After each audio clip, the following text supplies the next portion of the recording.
उस किसान ने कहा कि स्वामी जी मेरे पास क्या हो सकता है, उस जमाने में क्या होता था, ना वरना ये पैसे दे भोगते थे। बोला जी मेरे पास क्या है देने के लिए, जितने पैसे हैं वो दे दूंगा, मेरा पैसे नहीं मांगूंगा। तो दूसरी चीज क्या दे सकता हूँ कि अनाज के दिनों में अनाज दे दूंगा। कहता मुझे अनाज की भी जरूरत नहीं। तो बोले स्वामी जी आपको किस चीज की जरूरत है कि ये लड़का मुझे दे दो, मैं अपने गुरुकुल में इसको दाखिल करवाऊंगा। किसान ने झट से अपनी उंगली छोड़ दी और स्वामी सदानंद की उंगली बच्चे को पकड़ा दी कि आज से तेरे माता पिता तेरे आचार्य गुरु जी के इनके साथ जाओ। तो खुद सांगली में गया तो हम जब उसके गांव में गए थे कालका लुहारी को पता चला था वो विदेश में रहने लगे और उनका परिवार धन से भरपूर है। तो स्वामी सदानंद को मैं अपने शब्दों से श्रद्धांजलि देता हूँ। और जो संगीत के जो हमारे अध्यापक है, संदीप जी है, प्रमोद चोपड़ा जी है, नीतू जी है, उनको बधाई देता हूँ। अपनी तरफ से इतना अच्छा संगीत का आपने व्यवस्था की है, बच्चों को तैयार किया है। और जो हमारी मैनेजमेंट के सदस्य है, प्रधान जी हैं, प्रिंसिपल साहब हैं दोनों स्कूलों के, और जगदेव जी जो मेरे एक निवेदन से यहाँ आए हैं, मैं इसका आभार प्रकट करता हूँ, धन्यवाद देता हूँ। सभी को बहुत बहुत बधाई, बहुत बहुत धन्यवाद। बहुत बढ़िया उद्बोधन श्री जगदीश जी ने दिया, एक बार जोरदार तालियां होनी चाहिए। अब आर्य वरिष्ठ माध्यमिक विद्यालय के प्राचार्य श्री मनीष जी आएंगे और अपना उद्बोधन देंगे। श्री मनीष जी।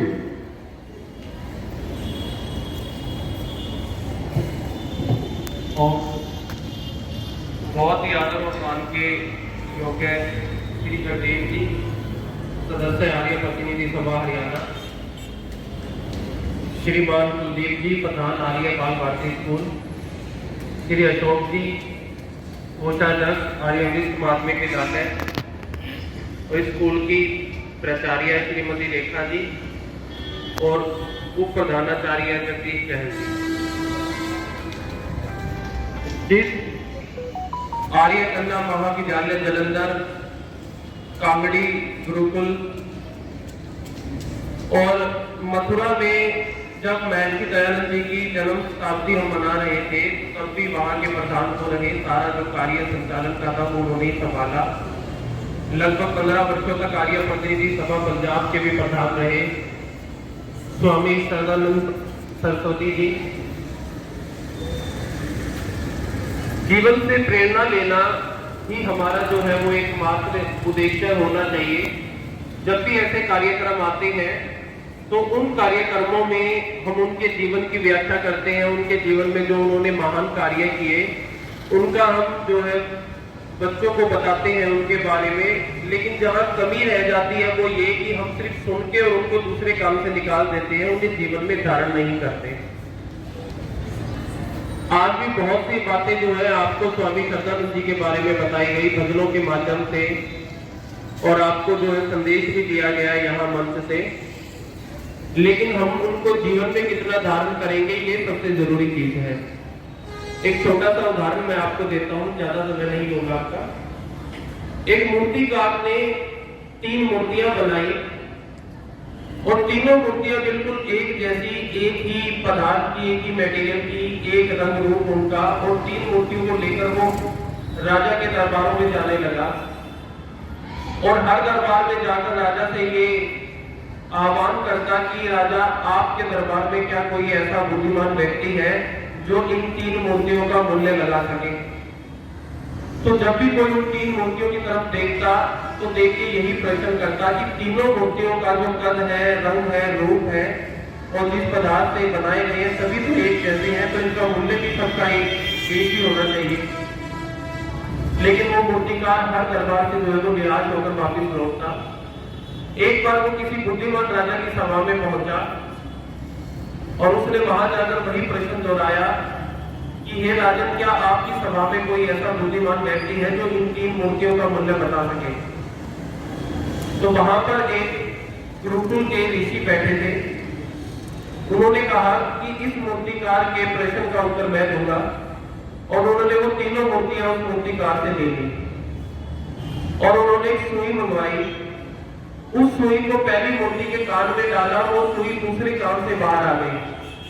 तो उस गुरुकुल के संचालक ऋषि ने कहा कि इस मूर्ति का मूल्य 100 रुपए है। फिर उन्होंने दूसरी मूर्ति उठाई, उसके कान में सुई डाली और वो सुई जो है उसके मुंह से बाहर आ गई। तो उन्होंने कहा कि इस मूर्ति का मूल्य जो है वो 500 रुपए है। और फिर तीसरी मूर्ति उठाई, उसके कान में सुई डाली और वो सुई जो है उसके दिल से बाहर आई। तो उन्होंने कहा कि इस मूर्ति का मूल्य जो है वो 1000 रुपए है। अब सभा में बैठे सब हैरान थे कि जब देखने में तीनों ही मूर्तियां एक जैसी काया कलप की है, तो इस गुरुकुल के ऋषि ने तीनों मूर्तियों का मूल्य जो है वो अलग अलग कैसे बता दिया। तो राजा के कहने पर जब ऋषि को कहा गया कि आप कृपया जो है वो सबको समझाएं कि आपने इसका मूल्य जो है वो किस आधार पर लगाया है, तो ऋषि ने कहा कि जो पहली मूर्ति है जिसका मूल्य मैंने 100 रुपए लगाया है, ये दर्शाती है कि इसके एक कान से इसने जो बात सुनी वो दूसरे कान से इसने निकाल दी। यानी कि वो लोग जो सत्संगों में भी जाते हैं, जलसों में भी जाते हैं, आर्य समाज की सारी बातें सुनते हैं, लेकिन उनको जीवन में ध्यान ना करके सिर्फ एक कान से सुना और दूसरे कान से निकाल दिया। तो इसलिए इस मूर्ति का जो है वो मूल्य बहुत कम है।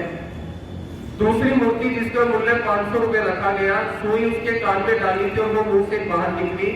तो ऋषि ने कहा कि ये वो लोग हैं जो सुनते हैं और उसको आगे भी बता देते हैं कि आज वो क्या अच्छा कार्य सुन के आए, क्या अच्छे वचन उन्होंने कहां से सुने, लेकिन एक कमी उनके जीवन में रह जाती है कि वो सिर्फ बोलते हैं लेकिन अपने जीवन में धारण नहीं करते। तो इसीलिए उन्होंने उस मूर्ति का मूल्य जो है वो 500 रुपए रखा। और तीसरी मूर्ति जिसका मूल्य 1000 रुपए रखा गया, जिसके कान में सुई डालने से सुई जो है वो दिल से बाहर निकली। ये वो लोग होते हैं जो जहाँ जाते हैं, जहाँ अच्छी बातें सुनने को मिलती है, उसको न सिर्फ सुनते हैं बल्कि उसको अपने जीवन में भी धारण करते हैं। तो आज हमें उन्हीं लोगों की जरूरत है कि जहाँ भी हम ऐसे शहीद जो है सन्यासी के जीवन की बातें सुनते हैं, जो भी अच्छी बातें आर्य समाज से रिलेटेड, देशभक्ति से रिलेटेड हमें बताई जाती है, तो हमें ऐसी मूर्ति बनना है कि उनको सुन के अपने जीवन में धारण करना है, ना कि कार्यक्रम जो है वो खत्म होने के बाद उन बातों को भूल जाना है। तो आज के इस कार्यक्रम से हमें यही प्रेरणा लेनी है कि महान आर्य समाजी सन्यासी स्वामी श्रद्धानंद जी के जीवन को परिचय को हम पढ़ें और उनके जीवन से जितनी प्रेरणा ली जा सके उतनी प्रेरणा हम लें। इन्हीं शब्दों के साथ मैं अपने शब्दों को आराम रखूं। धन्यवाद। बलिदान दिवस के उपलक्ष्य में सभी को बधाई देता हूँ। और जिन जिन बच्चों ने यहाँ पार्टिसिपेट किया है, स्वामी श्रद्धानंद जी के बारे में, विषय में जो भी बातें वचनों के माध्यम से, अपने भावनाओं के माध्यम से, प्रतीक के माध्यम से जो भी दिया है, मैं उन सभी बच्चों का हौसला अफजाई करता हूँ और अपनी तरफ से उनको आशीर्वाद देता हूँ और इसका विमर्श करूँगा। सबसे पहले स्वामी श्रद्धानंद जी ने जो आप जो बच्चियाँ बैठी हैं, जो महिलाएं हैं, उनके लिए ये सबसे पहले गुरुकुल जालंधर के अंदर उन्होंने स्थापना की थी। हमारी माताओं और बहनों को पढ़ने का अधिकार नहीं था। स्वामी श्रद्धानंद जी के आने से हमारी माताओं बहनों को भी पढ़ने का मौका मिला। इसलिए सबसे ज़्यादा अगर किसी के आशीर्वाद है तो हमारी माताओं और बहनों के लिए है, जिन्होंने हमारी माताओं बहनों को पढ़ने का अधिकार दिया। दूसरी घटना आपको मैं दिल्ली की बताता हूँ, जो अभी इस वक्त दिल्ली चांदनी बाग, चांदनी चौक कहते हैं, वहाँ की है। जब हमारा देश स्वतंत्र की गुलामी की बेड़ियों में टकरा हुआ था, तब स्वामी श्रद्धानंद जी ने एक सूखी आंदोलन चलाया और स्वतंत्रता संग्राम में बढ़ चढ़ कर हिस्सा लिया। वहाँ जब स्वामी जी अपना उद्बोधन कर रहे थे तो वहाँ गोरे अंग्रेजों ने आकर वहाँ स्वामी जी के तरफ इशारा किया, अरे सन्यासी तुम कहाँ से आ गए, तुम हमारे विरुद्ध अपना भाषण बोल रहे हो, आप इस मंच को बंद कीजिए। तो स्वामी श्रद्धानंद जी ने अपनी छाती तान कर ये कहा था, अरे गुरुओं, अगर तुम्हारे हिम्मत है तो मेरी छाती के ऊपर गोलियां चलाकर दिखाना। ऐसे हमारे निर्भीक और सन्यासी स्वामी श्रद्धानंद जी थे। उनके विषय में आप सभी ने सब कुछ विस्तार से सुन लिया है। मैं ज़्यादा न कहते हुए मैं आपको दोबारा फिर आर्य प्रतिनिधि सभा की तरफ से आपका आभार व्यक्त करता हूं और आपने जो मुझे यहाँ सम्मान दिया है, मैं आपका आभारी रहूँगा। बहुत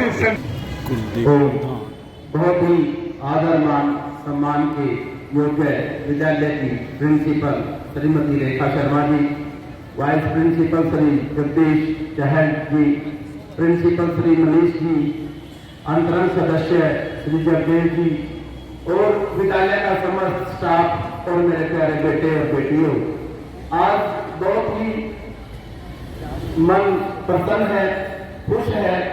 आप सबका यह प्रोग्राम देखकर बहुत ही अच्छा लग रहा है कि कितनी मेहनत से विद्यालय के सभी स्टाफ के सभी सदस्यों ने बच्चों को अच्छी तरीके से तैयार किया है। और सबसे अच्छी बात, सुविचारों की तरफ यह विद्यालय हमारे बेटे और बेटियों को लेकर जा रहा है।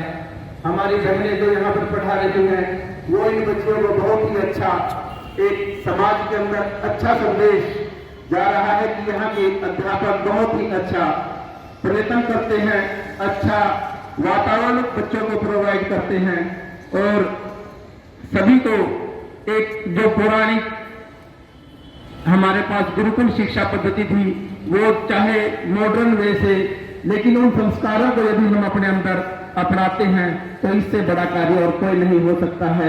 मैं पुनः आप सभी को, शास्त्री जी को जिन्होंने इतना अच्छा स्टेज संचालन किया, आप सभी बच्चों को इतना अच्छा प्रेरित करते रहते हैं। प्रतिदिन यहाँ पर यज्ञ होता है, यह सबसे अच्छी बात है। और जहाँ पर प्रतिदिन यज्ञ होता है वहाँ पर एक अलग ही वातावरण होता है। और यहाँ पर सबसे अच्छी बात, पूरे हरियाणा प्रदेश के आर्य प्रतिनिधि सभा हरियाणा के सभी जितने भी महान लोग हैं, मुख्य व्यक्ति हैं, उनका आशीर्वाद इस विद्यालय पर हमेशा ही रहता है। हमारे जो आचार्य जी हैं, अभय जी हैं, वो किसी कारण से उधर प्रोग्राम के अंदर व्यस्त हैं, वो यहाँ पर नहीं पहुंच पाए। तो बच्चों, उनका आशीर्वाद आपके ऊपर सदैव है। आप सभी बच्चे खुश रहें, मस्त रहें, खूब मन लगा करके पढ़ाई करें, इस प्रकार के वातावरण के साथ प्रोग्राम को एंजॉय करें। और मेरी एक ही प्रार्थना है, प्यारे बच्चों, जो आपके ये सामने स्लोगन लिखे हुए हैं ना, एक बार इनको पढ़ लिया करो। प्रतिदिन अपने दिमाग के अंदर इन बातों को उतारने की कोशिश करें। किसी भी प्रकार का वैर, विद्वेष, कोई भी बुरी भावना बच्चों अपने अंदर नहीं रखनी है। और सभी अध्यापकों को, प्रिंसिपल साहिबा को और यहाँ के समस्त स्टाफ को मैं पुनः बहुत बहुत बधाई देता हूँ।